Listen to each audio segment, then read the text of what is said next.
suppose best place to start, Adam, is why did you decide to join the army in the first place, and what did you do in the army? It'd be good to just get that context first of all. I joined initially as a part-time reservist, so what is now the reserves, back in the territorial army, and I did that throughout my university days and then went full-time in 2010. But what was really driving me was that challenge to lead soldiers in what I saw as the toughest environment you could imagine. The outside view of the military, it's just screaming and shouting, what you see in the films, and that's just not the culture in the military. And I think if a business is looking at potentially hiring veterans, what you're going to get is people that are going to come in and assimilate, try and understand the culture, and who are people-led. I've been fortunate in lots of my roles to have worked with veterans as well, and civilians as well actually, but that buy into that a bit more so. Different jobs and different size companies. It doesn't mean big companies don't have it, but then there's a balance of a company over leveraging that knowledge that you're going to really care and abusing it as well. So there's a fine balance to be had on both sides.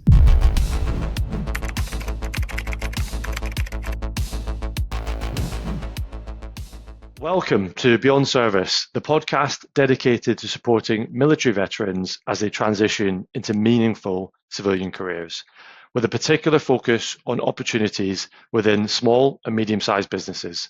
I'm your host, Owen Waters, a former British Army officer who discovered real purpose and growth in the SME space after leaving the military. Through this series, we'll explore many pathways available to veterans after service, sharing real experiences, practical advice, and valuable insights from those who've successfully made the transition. Our aim is to help open doors, build confidence, and highlight the critical value veterans can bring to the world of business.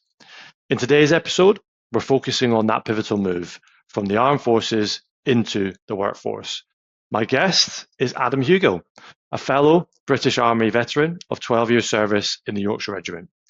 Adam and I served together in Germany, Afghanistan, and Cyprus, so I'm especially pleased to have him join us today. Since leaving the military, Adam's journey has taken him across continents and into the defence sector, where he now leads sales for a cutting-edge software and services company.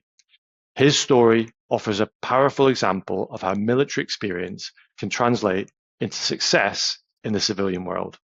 Adam, welcome to the show, and thank you for being here, mate. Thanks for having us. It's an absolute pleasure to be here. Good man. Like we discussed off camera before, this is basically just a chance for you and me to catch up, but we're recording it, and hopefully we can add some value as well. Perfect. So let's do it. Brilliant. Great. So I suppose best place to start, Adam, is why did you decide to join the army in the first place, and what did you do in the army? It'd be good to just get that context first of all.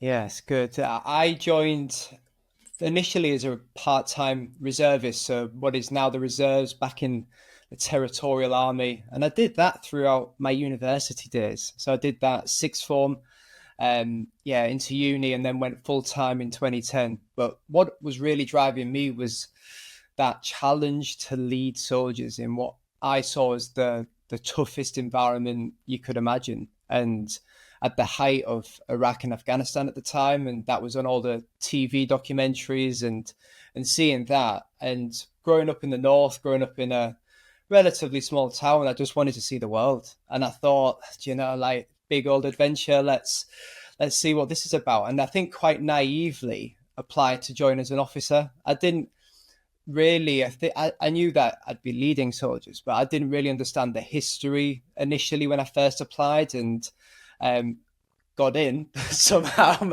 Managed to get to that point, but then they prepare you really well. The first time you get to see actual soldiers and do your job, it takes about a year and a half of training and development. And I can't think of many other jobs out there in the world, maybe like medical jobs and stuff like that, but there's not many jobs where it takes a year and a half of pretty intense training, which I know you'll know really well, and anyone else that's served will know. So yeah, it prepares you really well, and that was it. I was going to say, I remember watching the documentary with Ross Kemp.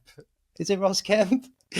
back I'd grown up as a teenager with my parents watching EastEnders, and I was like, "What? Who's this dude out in Afghanistan?" And it turns out that it looked like pretty spicy at the time, and I thought, actually, this looks like something that'll test me. Yeah. But If yeah, Ross Kemp can do it, we can do yeah, it. all over it. Yeah, that's it.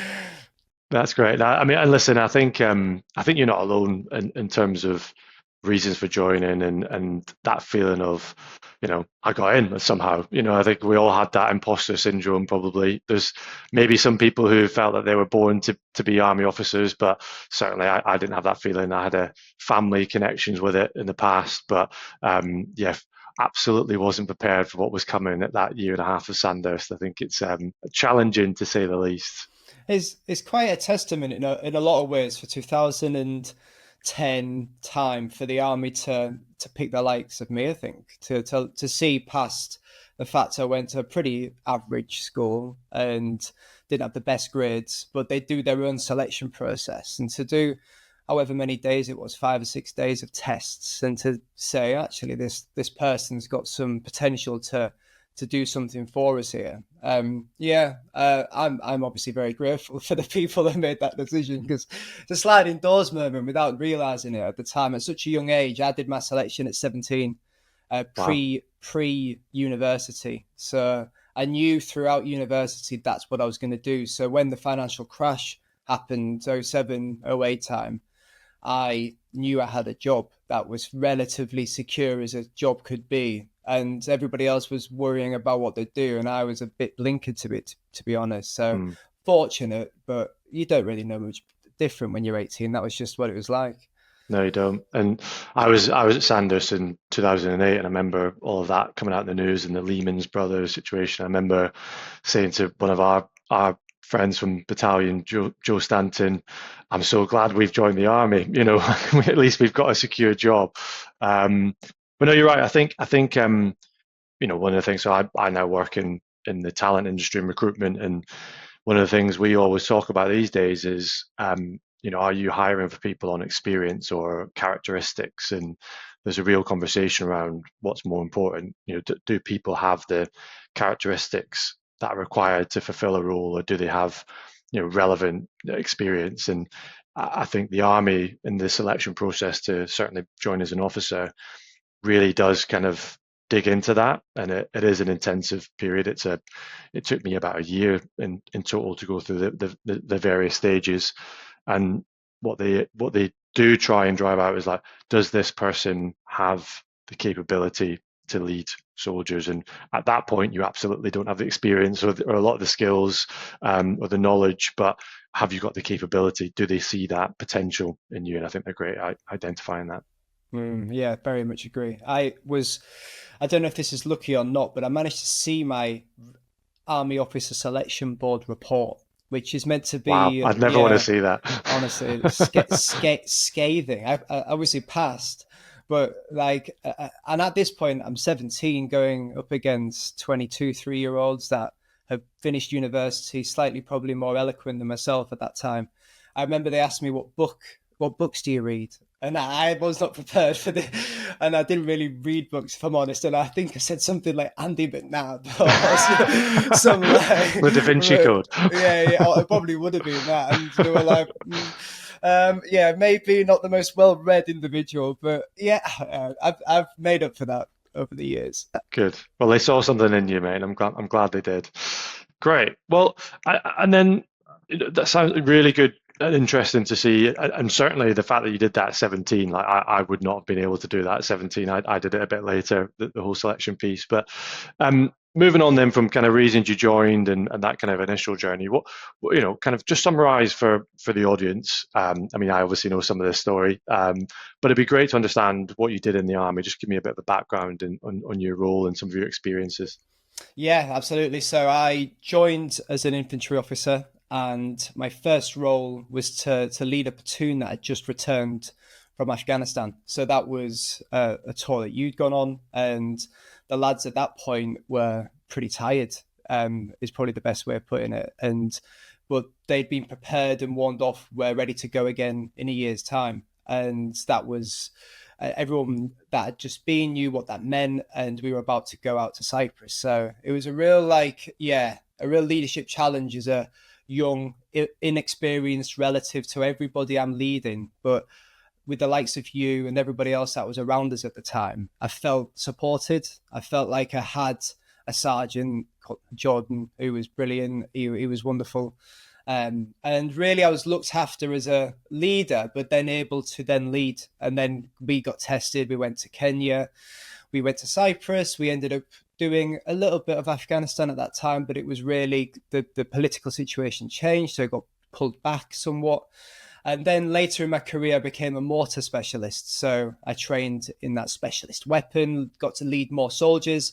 I went to our mortar school as an instructor there and led all the future mortar leaders. And then went later, some really random jobs. I ended up working in the British Embassy in Egypt. So Wow. yeah, I worked in like almost a semi-diplomatic role, which was fascinating. It's the first time I got to wear non-uniform a lot of the time and going into meetings with the defense industry. So I would be hosting somebody from major UK defense companies that were looking to sell radars and counter IED equipment that had been really tested and to the Egyptian government. And I was facilitating all these meetings and seeing, oh, this is how business is done. And I never really thought about how do you buy kit and how do you buy stuff? And seeing an embassy as like that front point of a foreign country and how they do that was interesting, really fascinating. I then knew I was going to leave. I always had my eyes on probably doing 8 to 10 years. And I was getting to that point, and age-wise, I thought I'm still young enough to have a go at something. So I finished as an intelligence officer, and if I get quite honest, wasn't my best job. It's not something I really enjoyed being with the soldiers and leading them. So even though I was the intelligence officer, the commanding officer was like, right, you can run our training for us out in Cyprus. We're about to go to Iraq, and I want the battalion prepared, so you can make sure we're prepared for that. And I was super happy. Did 1 day a week doing intelligence stuff, and then 4 days a week running the battalion's training. So yeah, that was my final job in the army, and called it a day back end of 2018. Nice, amazing.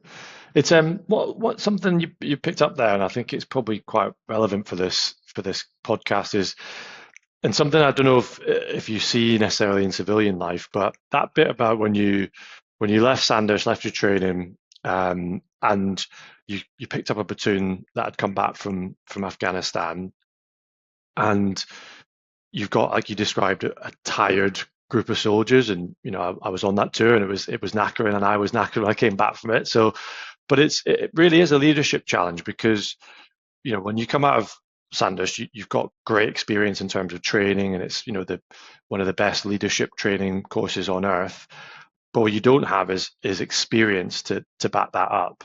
I suppose it's quite relevant as well for moving from the military into a completely new sphere of work. But it'd be good to understand how you navigated that challenge and sort of where you feel the training that you'd had and the support you had, how that supported you, because I think that's a real leadership challenge to try and come in and suddenly pick up a platoon from somebody else and then move that forward. And again, knowing that you were potentially going to deploy in another year's time. Yeah, so it's all, I think at the time, without realizing it, it was like it's being balanced. It's not coming in, I'm the boss, listen in, this is what you do. Like the authoritarian style. It's not my style. It's just not, I don't think it really particularly works unless you're in very like specific circumstances. Like for me, it was to listen, to understand from those that had been there and done it, and then to trust those around you that they'd do all their individual jobs. So there's a lot of being able to allow other people to lead as opposed to being like, this is exactly what you do. But then having the opportunity, and I was given this, like being presented the opportunity to then go and show what I could do as well at the same time. And I think turning up to a job, everyone that I was leading, they're looking up to see, is this person going to be all right when we next go to Afghanistan? I don't want this guy ultimately getting us into trouble. So I think for them, the soldiers are testing you as much as you want to train and develop and test them. And thinking about when I've moved into jobs now, I'll probably approach it in a similar way. I don't come in and I'm not like, right, let's change everything day one, because everyone's just going to think, who's this idiot? Like, what's he know? But if I turn up and listen, absorb, and then show impact by doing good work, and I think you can lead like that. You can like people can be like, oh, that's the standard. And I'm comparing military training to deploying operations to writing and preparing for a meeting. Like those two things are worlds apart. But if I put in a chunk load of effort and research and prepare my team around me and just expect this to be the standard and then pull them into it. And maybe, I don't know if they've done it like this before or not. I've come in fresh. So I assume they have. I'm just going to assume they all are really good.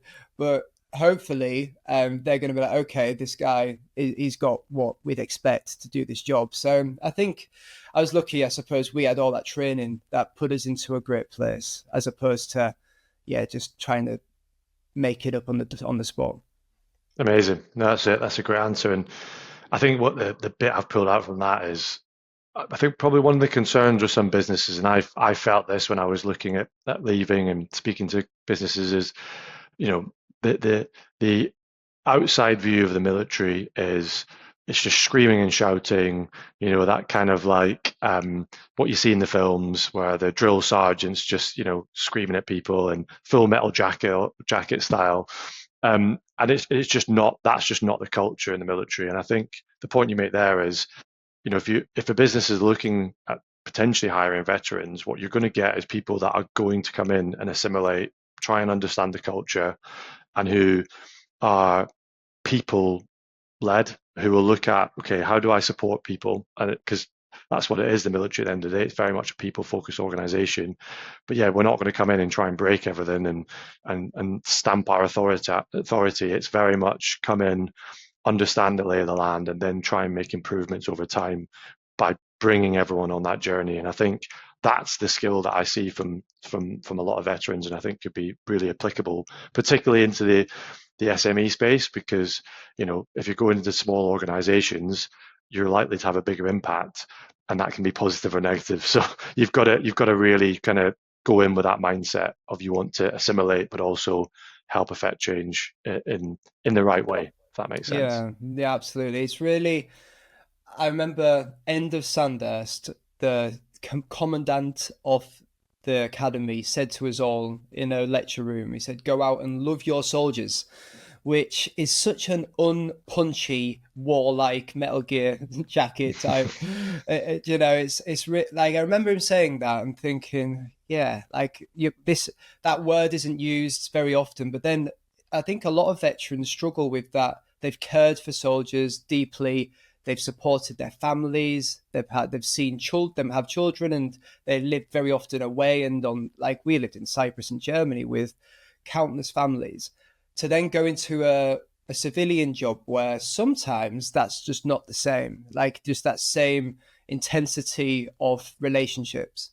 And I've been fortunate in lots of my roles to have worked with veterans as well, and civilians as well, actually, but that buy into that a bit more so. And we'll get into this, I'm sure, later, but yeah, different jobs and different size companies. It doesn't mean big companies don't have it. Hmm. But then there's a balance of a company over leveraging that like knowledge that you're going to really care and abusing it as well. So there's a fine balance to be had on both sides. Agreed. Agreed. Yeah, I think people are often surprised when I tell them that the motto of Sandhurst is "serve to lead," because Yeah. it's not particularly punchy, it's not particularly military, but it is. It really rings true, and I think you are. I always took that on board, that you are in service of the people that you are leading. It's not the other way around. So it's not get to a position of authority and then do very little. If anything, you should be the busiest person in that whole organization if you're in a leadership position. Great. Okay. I think what will be useful then, so you've touched upon it. But I think for our audience, and again, the audience for this, I think, is going to be potentially people transitioning who are going through the transition or have already done that and are looking, hopefully, to move into the SME space, or potentially, SME leaders who are looking to hire veterans. But it'd be good to understand why you decided to leave the military, Adam. And I know you briefly touched on it, but then also what was going through your mind at that time, and kind of what were your thoughts around why you were leaving and what you were going to look at moving into. Yeah, and I decided to leave. It was really focused around looking at those that were still serving and seeing maybe just how despondent a lot of those that had done another 6 to 8 years beyond where I was. Lack of resources and lots of other reasons, and maybe just the political situation at the time, 2018, not a lot in the world that the army was involved in, very different today, I'm sure.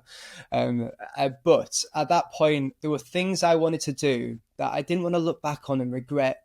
Well, what if I'd had a go at this? And when you join the army, you don't know what your career would have been otherwise.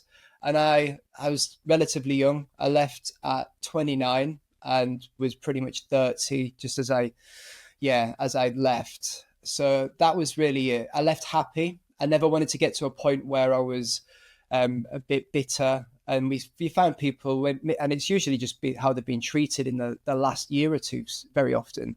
But I didn't. Yeah, I probably thought I could have, at that point, could have done another 6 to 8 and then been captured before the pension point comes in and all these other financial incentives. And I was like, I've still got my health. My body works really well. Mentally, I felt like I was in a good place. So I took a bit of an unconventional route and didn't go straight into work.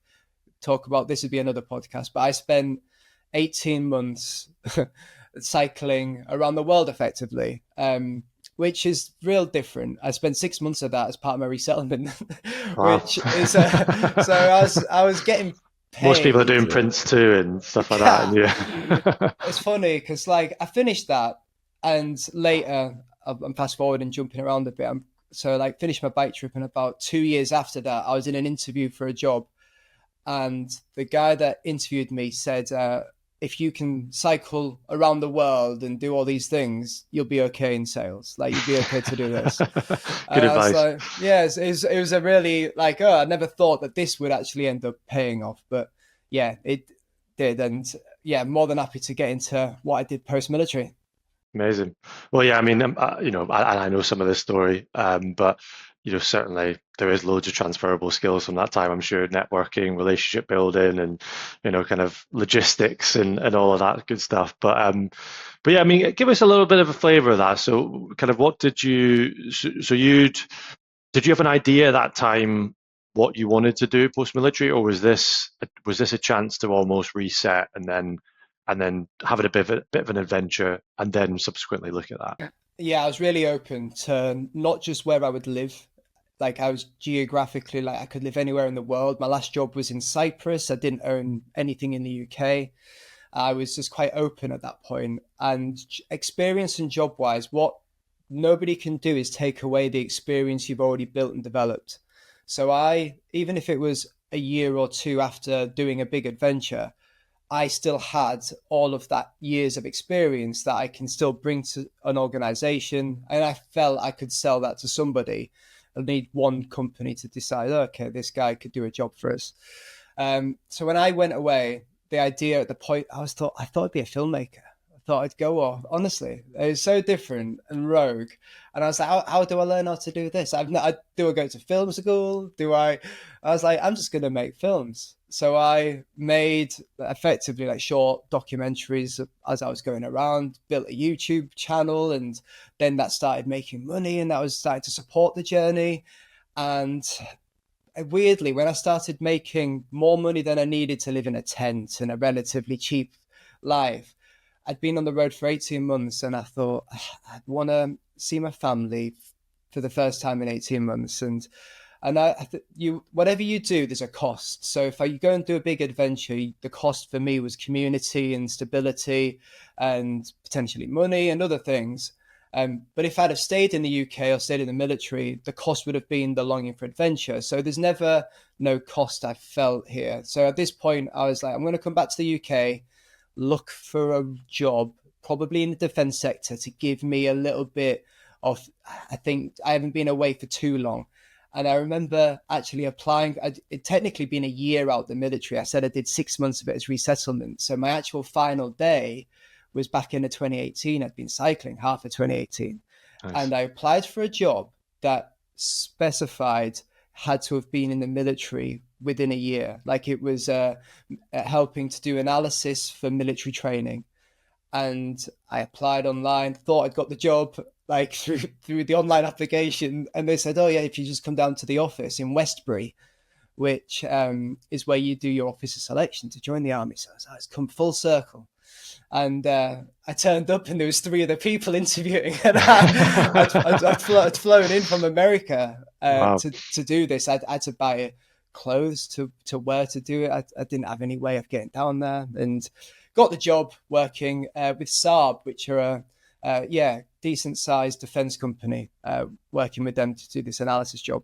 Great. Well, yeah, certainly a different transition, I would say, to the majority of people leaving the military. I didn't realize you'd done 6 months of at the end of your career traveling. That's a great one. Excellent. Okay, so I think everyone's got. Whenever I'm speaking to veterans who are going through the transition, I think everyone's really excited about the next phase, which is absolutely the way you should look at it. And there's loads of great stuff they're going to be getting involved with, and more time with family and all this great stuff. I think what people probably don't fully appreciate is actually how hard it is to leave the military, and because you are stepping away from something you've known for. And for us, it was probably a bit of a shorter period of time, kind of 10 years or so. Some people have been in the military 20 odd years and are looking to leave. But what for you was the hardest part about leaving the military and moving into civilian life, and how did you go about handling that? Yeah, you lose the structure. That's the uncertainty. You know where you sit in an organization, very hierarchical in the sense of you do X number of years and you're eligible to promote into this role. So you lose that. And very often veterans leave the military and then translate, oh, but I was a color sergeant, I was a warrant officer, I was a captain, therefore I should have this job. And that's not how the real world works. Ultimately, it's what value are you providing to an organization, and based on that value, they're going to pay you an amount that brings. It's really simple. It's so if you go away and build a company immediately after leaving, which is incredibly challenging, I'm sure, you could be the CEO of a company and that could fly and earn more money than the head of the army within 3 years if you have a tech company that takes off. Now, your income and skills and everything is based on the value to a market. In defense, we don't see ourselves as value to a market. It's very, oh, this is where I am in my value, and we move forward. So losing that structure, it was when I did that first job working for Saab, I was on about the same money as when I left the army, similar-ish amount, maybe slightly less. And I remember making a presentation, developing it it was down in the infantry training center in Catterick. And I presented it to a corporal to present, and he gives me the pointer to do the slides, and he's like, "Yeah, mate, could you just do the slides for me?" And I'm like, "Yeah." So I was a captain. I was getting called sir, and next minute it's like, "Yeah, mate, next slide." And I'm like, "Oh yeah, no problem." And I'm doing slides, and I'm like, as far as our own sense of like worth and ego, it was very much, no, this is my role here. My role is to service you as the customer. And not, oh, I was a officer, actually, you speak to me like this. It's like, no, very, like, you have to, once you leave the military and if you work in a defense environment, that can be really tough. So I get why a lot of people are like, right, let's leave that. Let's go into a different industry where that's not going to happen. No one's going to be going, next slide, mate. Oh, actually, I led 300 people, actually. Yeah, no, that rings so true. I think there's almost a loss of identity in some ways, isn't there? Because you go from being, you start off when you leave Sandhurst and you're a junior officer, if that's the journey you're on, or a junior soldier, and you're maybe not considered to be an expert in anything, and then you develop over a certain number of years and maybe go on operational tours, and you start to get a level of respect. And like you say, when you're an officer like we are, you get called sir, and there's that just formality around it. And then yeah, coming into, and there's also there's a military approach to things I've found, where you turn up to a meeting 5 minutes before the meeting starts minimum. Everyone's smart, everyone's got their shoes polished. It's nobody's on their mobile phones. There's a structure to everything. I remember going into my first meeting I joined Deloitte from the army, and people were walking in 10 minutes late on their phones, eating a bag of crisps, and you're and you're like, what is going on? So it's a cultural shock. And yeah, you're right. I had my first job in sales was very much kind of on the phone trying to win business, and you're trying to call a number, and a receptionist is picking up the phone and hanging the phone up on you, and you're thinking, I used to get called sir, I used to have respect. But you're right, it's about not just understanding and owning that background and experience, but not expecting to be treated in a certain way, and understanding that you may have to start from scratch almost, if depending on what you go into. But yeah, I think there's the loss of identity is tough, and that loss of the family that you were in, because the army is a big organization, but it feels like a small family business sometimes, because you're in your own individual tribes within that, and those tribes have a certain culture, whether that's the infantry or certain regiments even have different cultures, and you walk away from that and you don't have that. There's no longer in that bubble. That's part of the reason why I think actually military people would almost do better in small and medium-sized organizations, because there is more of a family culture, or you can have more influence, whereas in a big organization you're a bit more of a small cog in a large machine, and you can't have as much of an impact. But not saying that people don't do well in that environment, they absolutely do. Okay, so moving on then to, I suppose, would you be able to tell us a little bit about what you're doing now today, kind of work-wise, but also if there's anything outside of work that you're involved with, and just where you're at, and then after that, we can talk about a few sort of lessons that you learned as you left, if that's okay. Yeah, for sure. So right now, I work with data. I help defense in particular. That's my area of focus. I help defense understand their data and to enable them really to make better decisions. And I'm doing that as a senior business development manager, which is a lovely sounding title, which really means I deal with the sales process. I deal with tenders and bid writing and proposals and writing case studies and engaging and working with partners and the customer. And the customer for us is different areas of generally the UK military. And as a company, we work across lots of the UK government. The company I work for is called Invisha. It's about 80 to 100 people size company, SME, which has been around for about 30 years. So quite an established SME in this data space. And they really came out as a geospatial expert group of data specialists, and now very much focused on really wide bunch of data problems.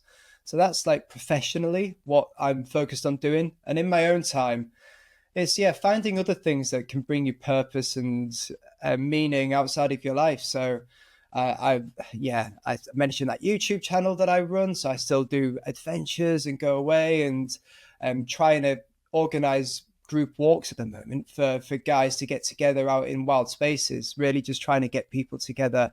I organised one about 3 weeks ago in the Brecon Beacons, had 9 guys turn up, and really trying to get away from social media, phones, commitments, doing it all without having to sit and get drunk, and really just have some like nice, meaningful walks. It's really quite simple, the idea there. So that's the other thing that I'm doing in my spare time.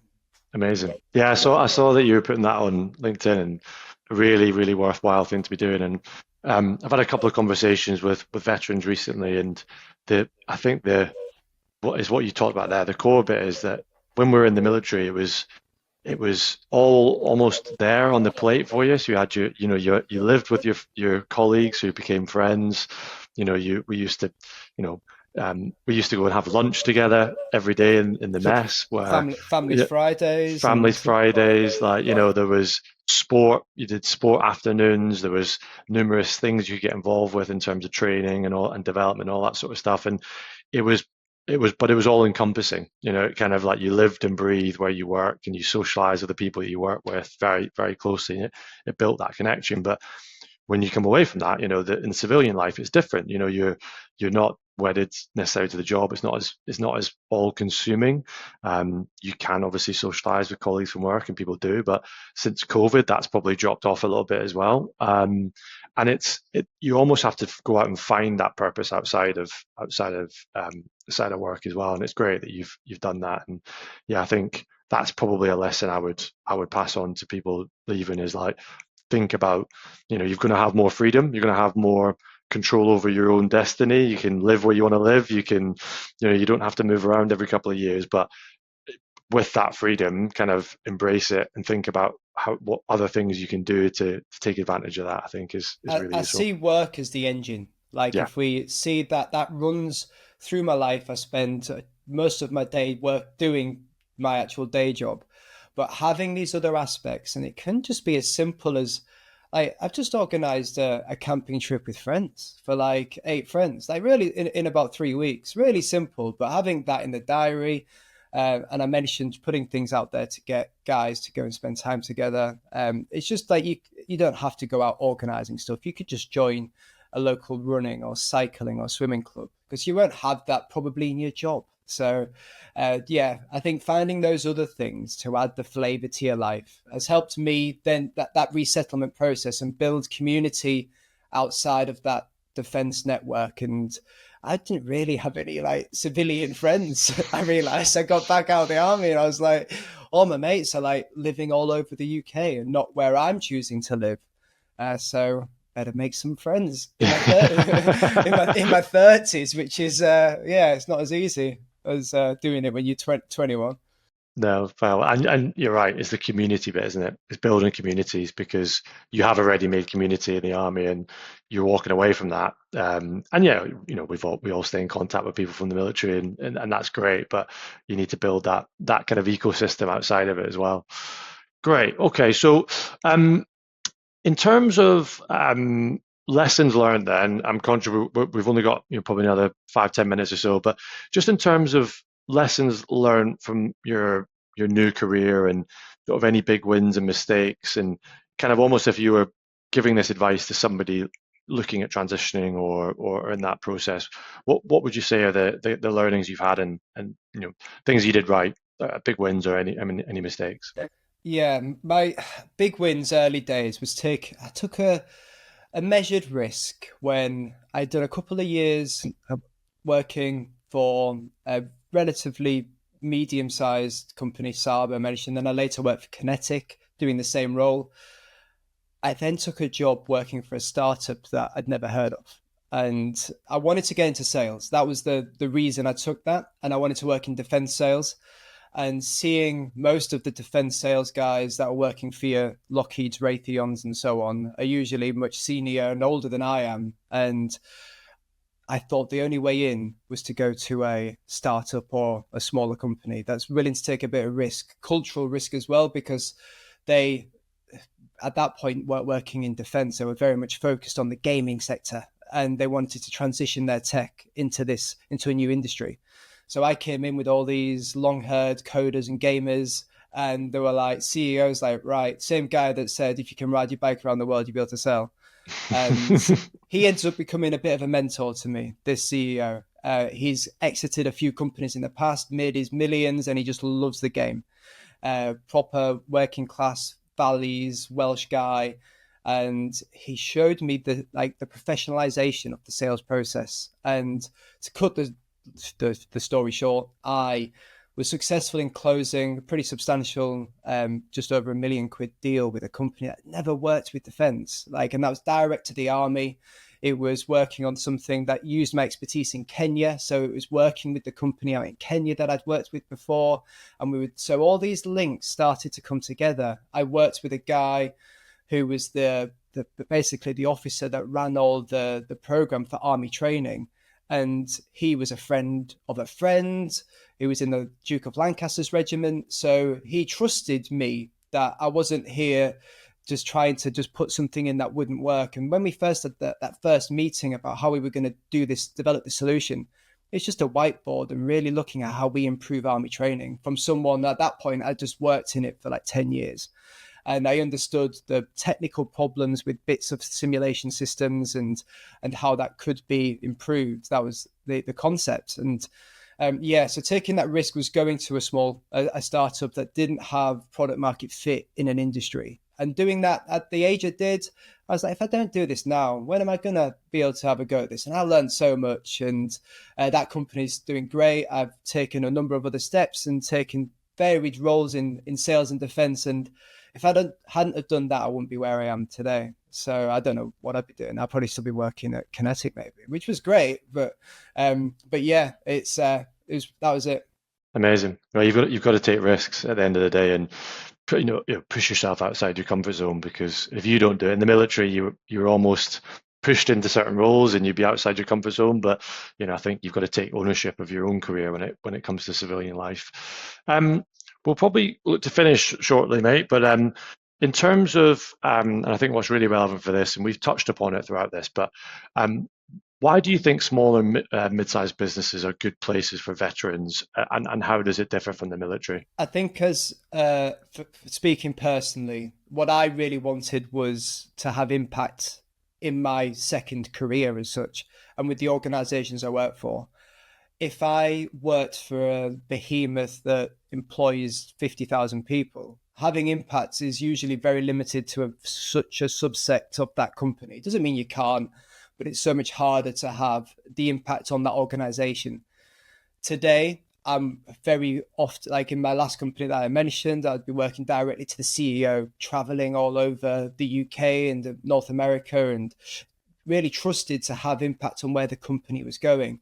Today, if I win work for the company, it gives people jobs. Like we have really highly qualified developers and data engineers, and knowing I'm having this impact on individuals that I'm working with, and therefore seeing the company grow and seeing that after effect. Like if I put somebody on a 2-year contract, they know their life and their families are going to be working on this project for 2 years, and then seeing the impact you have on the customer, on the end user. And that's really that's why I still work in defense, because I clearly left very happy with my time in the military. And knowing you work with us, you're going to get a group of people that don't over promise. And I think a lot of the big companies can get away with their logo or brand against a project. And if they underdeliver, as we've seen on countless programs in defense, it's not the end of the world. It's just they'll probably get another contract down the road because they'll be good at lots of stuff, but they might not be good at a few things, and it's okay. Whereas if we're not good at one thing, that could be the end for the business. Like that could be catastrophic for us. So we have to over deliver on everything we do, and there's no ability to say, oh yeah, we could do this and then not do it. So yeah, having impact is why I'd go to an SME. Yeah, I think that rings so true. That's exactly my feelings on it as well. You really can see a difference. It can be challenging, and there's a lot of risk associated, and there's lots of challenge in there, and you'll end up picking up things that you aren't part of your job description. But it's also really rewarding when it does go right, and you can massively see that impact that you've had.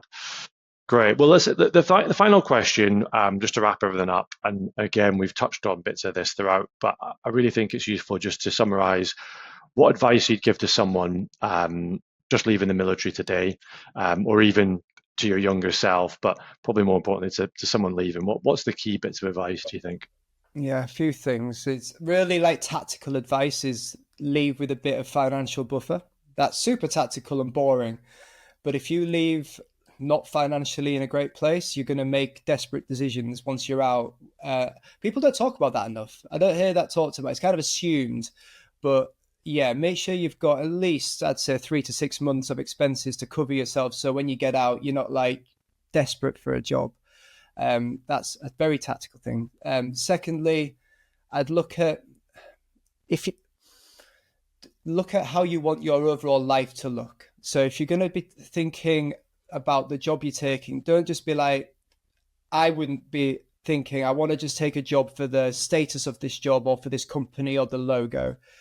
It's all well and good to go to a big company. And I'd highly recommend that to a lot of people to get further civilian experience. It works really well for me being at Kinetic, and for other people that go to, like, such as yourself, going to Deloitte.